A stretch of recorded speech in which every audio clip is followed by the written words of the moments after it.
Welcome to Taking Stock. I'm Amanda Lang. Coming up on the show, the Bank of Canada is walking a fine line on interest rates, and innovation in healthcare might help cure a sick system, plus helping Canadian youth do better. That's all ahead. First, for the week that was in business, it's time for the briefs. The Bank of Canada held steady on interest rates this week at 2.75%.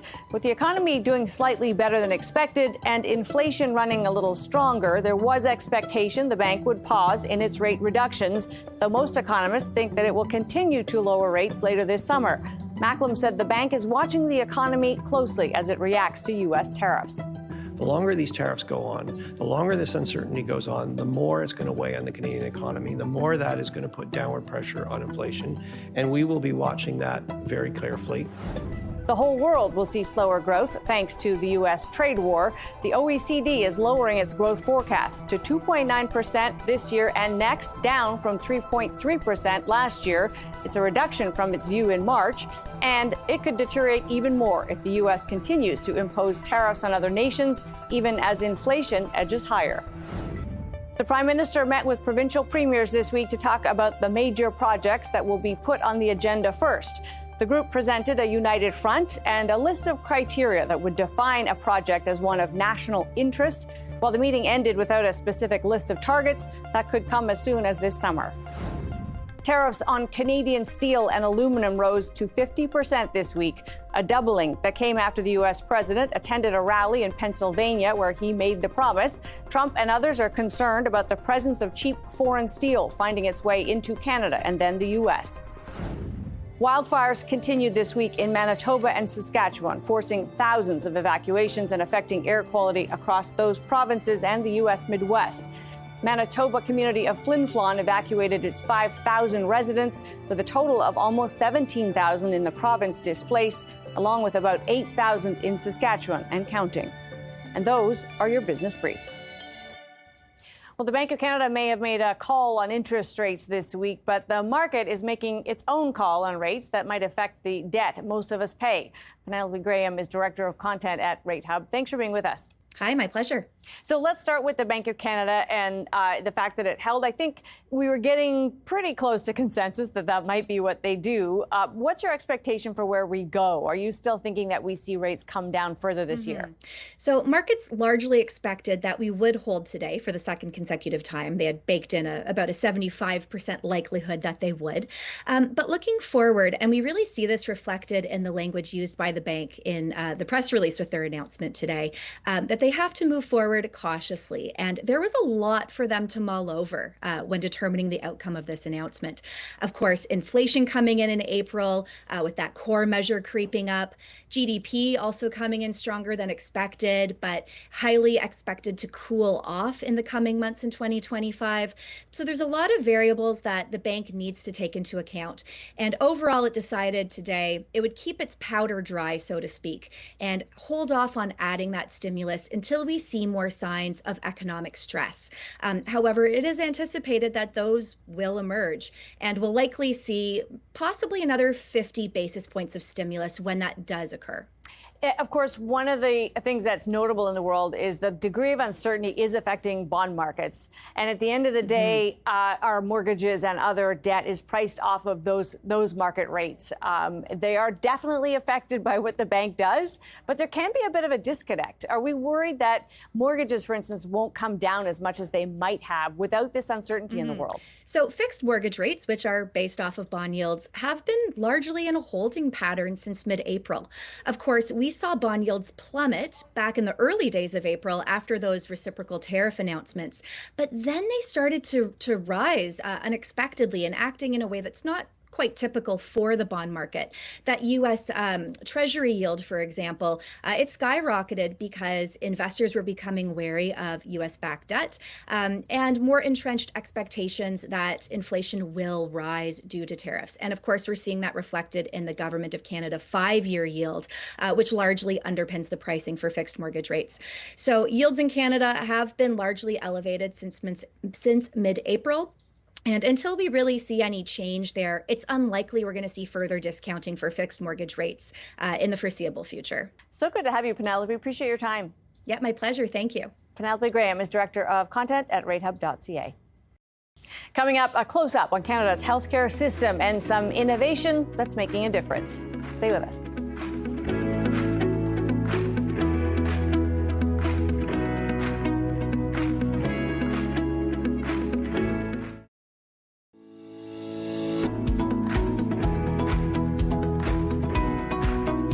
Welcome back. Canada's healthcare system is a big and complex one. Here's a look by the numbers. The highest spending in healthcare happens at hospitals, consuming almost 26% of the total spent. In 2024, that was equal to $2,334 a person. Spending on drugs at 13.7% and doctors at 13.3% is about equal, or roughly $1,200 per person. The vast majority of money comes from taxpayers, 71%, with just shy of 65% from provincial and territorial governments and 6.2% from other public sector sources. That means 29% of the healthcare spend in Canada is private, putting us above the OECD average of 25% and well above the UK's 18% or Sweden at 14%, both of which have public health systems. Seniors use up more health spending than other groups. In 2022, they were 18.8% of the population, but represented 46.9% of total health costs. Scale matters in healthcare, with per-person costs way higher in small, remote places, from $27,401 a person in Nunavut to $9,463 per person in PEI. That compares to $8,405 in Ontario. And while smaller places have faster growing health costs, Ontario's rate of growth in 2024 was 2.3%. One part of the healthcare system that has innovated in favor of patient and user experience is diagnostic firm LifeLabs. Can it be part of a broader solution in healthcare delivery in Canada? Charles Brown is the CEO of LifeLabs. Thanks for being with us. Thanks. It's my pleasure. And the reason I asked that, Charles, is because your company has shown itself to be kind of nimble in being able to deliver new products and services in patient care. One of the issues we have in healthcare is that kind of end point, reaching the patients, particularly at the primary care level. Do you see LifeLabs as potentially playing a bigger role there? I most certainly do.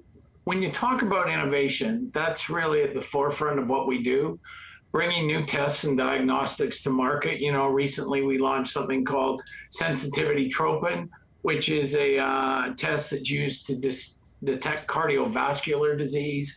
We're doing things in liver, all sorts of tests where people can get a simple blood test instead of having to engage a more expensive process. And so we're just seeing more and more customers coming to us asking for innovation in their diagnostics so they can have a better health outcome.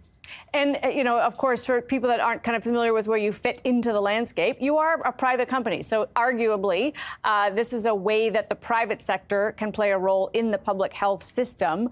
Does that create complications, or do people kind of not mind that, given the fact that it's a service that we want to access? LifeLabs has been serving Canadians for 60 years, and we've been a private company for most of those. So Canadians don't mind it. Our biggest customers are actually to our governments. Mm-hmm. And so, you know, we're basically privately delivering public health care. How far could that go, Charles? I mean, as a full disclosure, I know LifeLabs because I, you know, like many Canadians, I use the services. I actually use your in-home services because I'm lazy, and it's otherwise I'd never get blood work done. But how far could you take the services you can offer so that you're actually reaching more people, doing more things, including in-home? If you look at where diagnostics is trending, so there's the experience everyone's used to where they come to a patient service center, as we call it, and somebody does a sample collection. Now there's My Visit, which you're talking about using, which isn't laziness. People are using that because they want to schedule their time better, or perhaps our biggest market segment, they have elderly parents, right, and it's a far less traumatic way to do that. Now we're delivering kits where people actually collect the sample themselves and drop it off. And so we are expanding diagnostics both from the side of the public healthcare system and also starting to deliver services to people who want to know more about their health with innovative tests.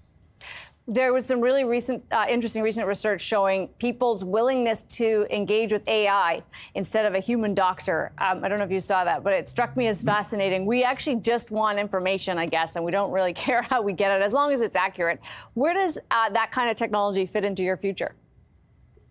So AI is going to be critical to, services offered, because what it's enabling is unique ways to offer tests. As we start to learn more and more about, if you have these symptoms, here's a likely outcome, we can start packaging that up. And so we can start looking at you and offering tests that might use your smartphone, that you might conduct yourself at home, and then use a tool that we provide to give you the analysis. It's really taking over. It's going to take over in oncology testing in some areas. There's no doubt about it. AI is one of the seminal events coming to medical diagnostics. Just a few seconds here, but privacy is something, of course, we talk a lot about when we use these kinds of services. What assurance do you give people that they're safe? So we've spent a lot of money and effort on building infrastructure that protects people's data. Our data is housed in Canada. We meet all the standards we're supposed to meet, and it's an area of great concern for us, as far as we're a health information custodian. And so we have a responsibility to keep that data safe, and we do everything we can to lock it down and protect it. Charles, so good to have you with us. Appreciate your time. Thanks very much. Have a great day. Charles Brown is CEO of LifeLabs. A healthy healthcare ecosystem is also one that discovers new technologies for disease and injury. One of them, NerveGen Pharma, just released results from a clinical study of a drug aimed at treating spinal cord injury. Mike Kelly is president and CEO of NerveGen Pharma. Mike, thanks for being with us. Thanks for having me. Well, let's start with the most important news, and that is the results of the clinical data. What did it show? Well, the data showed that our drug candidate, NVG-291, can actually increase connectivity between the brain and the upper limb, the hand specifically, after a subject has a spinal cord injury. So it's a pretty dramatic breakthrough. That was the first discovery. The second was that connection can actually turn into functional improvement. So there were two real big aha moments when we looked at the data. The first was the electric connection that gets past the site of injury has improved. And the second is people could use their hands much better. So that's obviously an astonishing development for this category, of course, which is catastrophic injury. Just give us, for those that aren't in the biotech space, what is the kind of level of that trial, the clinical trial? Where are you in sort of the stages of them? There are different stages. How advanced are you, in other words, to saying this is a real thing? Well, this is what we call a phase 1b/2a trial. It was a proof of concept. We have phenomenal data in animal models, and this was our first foray into actually testing people who have spinal cord injury. The results here, though, we have statistical significance in our primary endpoint, which is the connectivity I talked about, and we also have very strong trends in functional. So it's a huge step forward for a patient population that has nothing. So our next step is to continue to look at all of the data. This is just the tip of the surface that we looked at, the primary and secondary endpoints. Gather all that data, have a meeting with the FDA, and talk about our development path moving forward. And how long is that path, Mike? I mean, I know it can take a long time for the people that are obviously investors are interested, but for the potential patients, the big question will be, when can this be something I can try? How long till you get some sort of FDA approval or similar? Well, the path is, there's a spectrum of outcomes here after we meet with the FDA. On one end of the spectrum, this could be enough to show that we do see an effect, and we could potentially get accelerated approval. We don't know that. We have to talk to the FDA about the strength of this data. And then the other end of the spectrum is if they say, well, we want to see more before we get approval, we'll have to do a larger confirmatory trial. That'll take us about a year and a half to complete, and then you submit to the FDA and you're approved after that. So it ranges anywhere between 2027 and 2028. And of course, one of the big questions in the process for companies like yours is, do you have the capital to get there, and whether the environment is good? Or are you confident in your ability to fund this through to the end? I am. I'm confident with this data that we're going to be able to get the money that we need. You don't see breakthroughs in science like this too often. We have a lot of interest in the company. We have a strong shareholder base that has helped us to get to this point. And I'm very confident that we'll be able to raise the capital to do the next step of development and get this thing to patients as quickly as possible. And of course, it is a big breakthrough, obviously. Mike, is there anything else like it in the world that you can compare to? Nothing. There's nothing like this. This is the first time that anyone's ever demonstrated with a drug that is delivered through a needle subcutaneously in the belly, just like insulin is. And that has turned into regeneration, remyelination, and enhanced plasticity, which is fancy words for regrowing connections between the brain and muscles in the hand. So nothing has ever demonstrated this. This is also in a patient population who was injured chronically. They had their injury 3+ years ago. So they had some performance, or they had some improvement. That improvement plateaued, and they were where they were for the rest of their lives. And now we have a catalyst to actually give them hope to continue to improve. So it's a pretty significant medical breakthrough. There's nothing like this in spinal cord injury. Mike, so good to have you with us. Appreciate your time. Thank you. Appreciate your time. Mike Kelly is President and CEO of NerveGen Pharma. Coming up, teaching your people how to think creatively and build the next generation of business. That's still ahead.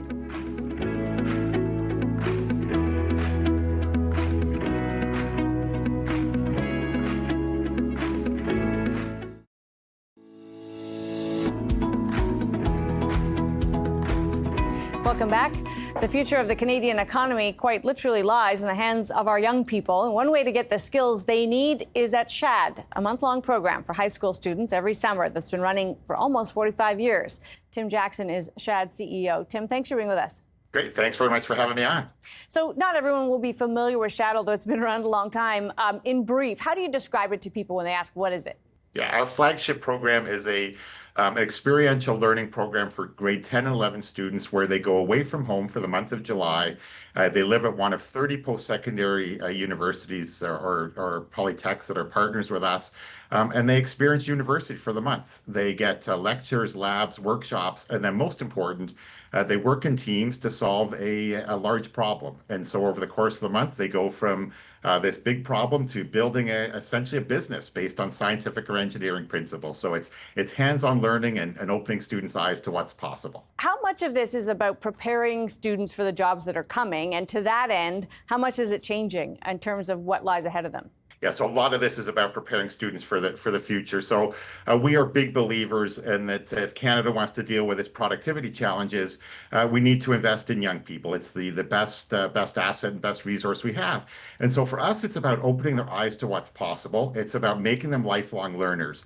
When you think about the future of jobs and the way the job market is changing, estimates are that by 2030, half the jobs that exist today will need retraining. And so we think it's important that we get to people at high school very young and teach them how to become lifelong learners, use experiential learning as a way to prepare them not just for their post-secondary careers, but then on how to iterate once they're out in the workforce. And I think that's how we overcome some of the productivity challenges that we have as a country. What are some of the metrics you would look at in terms of how you measure your own success? Is Shad working or not? Yeah, so Shad is very much focused on, how do you take a young person? How do you say what opportunities are potential for you? And how do you experience and experiment with things that might not have been first nature? So I love, for example, where I will run into someone who has been out of the program, is now a medical doctor. And we'll say to them, how did you end up in the medical profession? And they'll say, well, I thought I wanted to be an engineer, went to Shad, was exposed to health sciences and life sciences, and it changed my whole trajectory. Or I get someone who says, I decided I want to be an entrepreneur. I didn't even know that was a valid career decision. And they're building a business, employing other Canadians. And so it's all around how do we open their opportunities and open their eyes to what's possible and change their trajectory. And to me, that's a large part of how we measure, are people adapting and iterating throughout their both post-secondary and then their job careers. And it's fair to say, lifelong learning will be more important as we see new technologies taking the jobs we know of today, right? Yeah, absolutely. You think about someone who starts university today, the jobs that they're being prepared for in first year probably don't even exist by the time they get out 4 or 5 years later. And so part of what we're trying to do is encourage young people to be adaptive, to change the way they approach things, to work in teams. I mean, I say all the time that you don't get to pick your coworkers for the most part. And so part of what we're doing at Shad is taking students from across the country, bringing them together, putting them in groups to work, and they have to then work as a team to build a product, build a solution, build a business. And that's no different than what will happen in their work lives. So good to have you for this, Tim. Appreciate your time. Thanks very much for having me on. Appreciate it. Tim Jackson is CEO of Shad Canada. Time for the takeaway and policing the robots. This week, one of Canada's big thinkers on artificial intelligence made an important announcement. Yoshua Bengio is the founder of Mila, a Montreal-based think tank on AI, and is often called the godfather of AI, thanks to his pivotal role in developing the neural networks that gave birth to the technology. Now, he wants to be part of the white hats of the internet. He's launching a nonprofit that will develop AI capable of policing other AI systems. The heart of the problem, it seems, is that existing AI is already starting to deceive humans, to act in ways that are about self-preservation, the self, in this case, being the AI algorithm. Since the latest generation of AI tools will be self-starting, AI agents, which can act and behave independently of their creators, the risk of rogue behavior is shooting up. Bengio's Law Zero will take funding of about $30 million and develop a system they call Scientist AI, the sole purpose of which is to create guardrails to protect humanity from the machines we're creating. The use of AI is exploding in the world. ChatGPT claims 400 million active weekly users and growing fast, but that's nothing compared to the explosion that could be coming as so-called agentic AI tools are created and deployed. These tools will have that element of self-starting to them, capable of completing a series of other tasks using computer tools and networks. As they become more sophisticated, the potential for harm also grows.